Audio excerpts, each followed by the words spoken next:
Hello guys, ഇത് നമ്മൾ പെട്ടി കൊണ്ടൊരു വീട് ഉണ്ടാക്കുകയാണ്. ഇതൊക്കെ മുറിക്കുന്ന സമയത്ത് ഞാൻ വീഡിയോ എടുത്തില്ല, അപ്പോൾ ബെഡൊക്കെ ഞാൻ വെച്ചു. ഇനി ആൾക്കാരെ കാണിച്ചു തരണ്ടേ.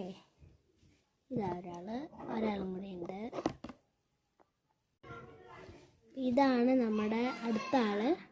അപ്പോൾ ഇനി കുറച്ചും കൂടെ ആക്കി കഴിഞ്ഞിട്ട് നമുക്ക് എല്ലാം കഴിഞ്ഞ് ഇതിൻ്റെ ഒരു വീഡിയോ ഉണ്ടാവുന്നതാണ്. എല്ലാവരും കാണണം.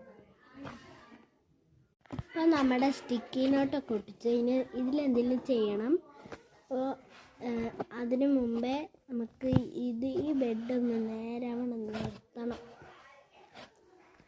നിർത്താം. ഈ ഒരു മിഠായിയുടെ ബോക്സ് ഇല്ലേ, ഇതിൻ്റെ ഈ ഭാഗവും കൂടെ രണ്ടും വെട്ടണം. അപ്പോൾ ഈ രണ്ട് സൈഡും നമ്മൾ മുറിച്ചെടുത്തിട്ടുണ്ട്. ഇനി നമുക്ക് ഇത് ബാക്കിൽ നീലയായതുകൊണ്ട് എന്തെങ്കിലും ചെയ്യണം തീരുമാനിച്ചു ഗൈസ്. ഇതുകൊണ്ടൊരു ചെറിയ ബുക്ക് ഉണ്ടാക്കാം. ഇതിൻ്റെ ഒപ്പം വയ്ക്കാൻ വേണ്ടിയിട്ട് ഒരു 2-3 ബുക്കൊക്കെ ചിലപ്പോൾ ഉണ്ടാക്കും, അല്ലെങ്കിൽ 2 ബുക്ക് എന്തെങ്കിലും ഉണ്ടാക്കും. അപ്പോൾ ഇത് നമുക്ക് അളവിലെടുത്ത് മുറിക്കണം. അപ്പം ഇങ്ങനെ ഒരളവാക്കിയിട്ടുണ്ട്. ഇനി ഇതില്ലേ, ഇത് ഇവിടുന്ന് ഇങ്ങനെ മുറിച്ചിട്ട് അതിൻ്റെ ഒരു ഷേപ്പ് എടുത്തിട്ട് ഇത് മുറിച്ചിട്ട് അതിൻ്റെ ഉള്ളിലോട്ട് ഒട്ടിക്കണം. അപ്പോൾ ഈ അളവിൽ ഇത് മുറിച്ചെടുത്തിട്ടുണ്ട്. ഇത് സൈഡിലോട്ടായിട്ട് നിൽക്കുന്നതാണ്. അപ്പോൾ റെഡിയാക്കിയിട്ടുണ്ട്. സ്റ്റിക്കി നോട്ടിൽ ഈ അറ്റത്ത് ഇങ്ങനെ ഇതുണ്ടാവുമല്ലോ, അതാണ് ഞാനിതിൽ ഒട്ടിച്ചത്.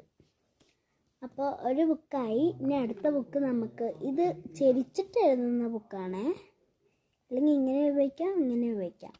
അപ്പോൾ എങ്ങനെ വേണമെങ്കിൽ ഉപയോഗിക്കാം. ഇനി അടുത്തൊരു ബുക്ക് ഉണ്ടാക്കട്ടെ. 2 ബുക്ക് ഉണ്ടാക്കി കഴിഞ്ഞ് നമ്മൾ ഇനി ആ വീട്ടിലോട്ട് നമുക്ക് വെച്ച് കൊടുക്കാം.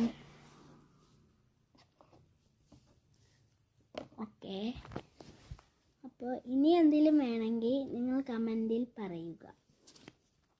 ഇനിയുണ്ട് സ്റ്റിക്കി നോട്ടും കാർഡ്ബോർഡും ഉണ്ട്. ഇത് രണ്ടും വെച്ച് എന്തെങ്കിലും വേണമെങ്കിൽ പറയുക. ഇത്രയേ ഉള്ളൂ നമ്മുടെ ഒരു വീട്.